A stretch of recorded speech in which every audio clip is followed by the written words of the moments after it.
গতকালকে বিকালবেলা মোট 14 জনকে আটক করা হয়েছে আমাদের আগরতলা রেল স্টেশন থেকে। আমরা জিআরপি থানা এবং আরপিএফ থানা মিলে। তো এর মধ্যে যে 11 জন তারা বাংলাদেশি ন্যাশনাল, তারা অবৈধভাবে বর্ডার ক্রস করে এসেছে এবং তারা ট্রেনে করে মানে দূরপাল্লা ট্রেনে করে ওই আহমেদাবাদ এবং চেন্নাই যেতে চেয়েছিল এরকম বলেছে আর কি।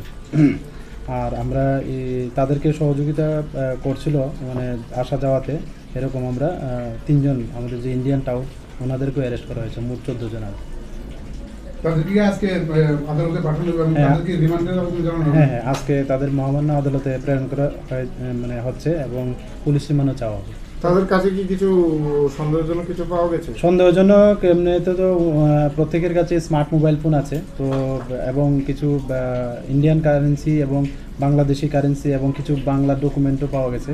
তো আমরা এগুলি দেখছি, খতিয়ে দেখছি কি আছে কি। বাংলাদেশের কোথা থেকে এসেছিল? তারা তো বেশিরভাগই মানে খাগড়াছড়ি জেলার আর এবং নড়াইল জেলারও আছে বাংলাদেশের। তো তারা ওই ম্যাক্সিমাম যেমন 7 জন তারা খাগড়াছড়ি ডিস্ট্রিক্টের এবং বাকি যে 4 জন আছে মহিলা তারা নড়াইল ডিস্ট্রিক্টের আর কি। ভারতের কোন দিকটা ইউজ করে মানে ভারতে ঢুকছে? অ্যাকচুয়ালি এটা মানে এই মুহূর্তে তদন্তের স্বার্থে আমরা এটা বলতে পারছি না আর কি। আচ্ছা, অনেকদিন ধরেই আপনারা এই বাংলাদেশে আটক করছেন আগরতলা রেলস্টেশনে।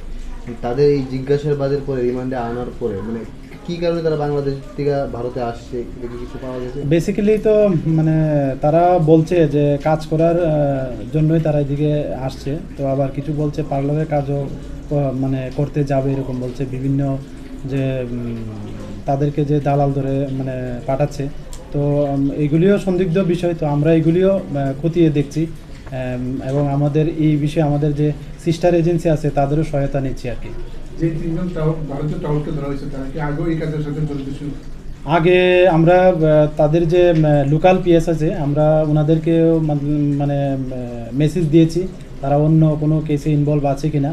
তো এখন পর্যন্ত তো এটাতে পাওয়া গেছে। তো আগে আমরা দেখবো, আরও রিমান্ডে আসলে আমরা আরও দেখতে পাবো। স্যার, যে 3 জনকে টাউট আটক করা হয়েছে তাদের মধ্যে একজন বহিরাজ্যের আছে। হ্যাঁ, উনি মানে আসাম রাজ্যের আর কি, শিলচরের বাসিন্দা। উনি এখানে মানে আসাম থেকে এসে এখানে? হ্যাঁ, উনি অ্যাকচুয়ালি গত পরশুদিন রাত্রে এসছেন এবং কালকে উনি যেতে চাচ্ছেন আর কি ওইদিকে আমাদের রেল ব্যবহার করে আর কি।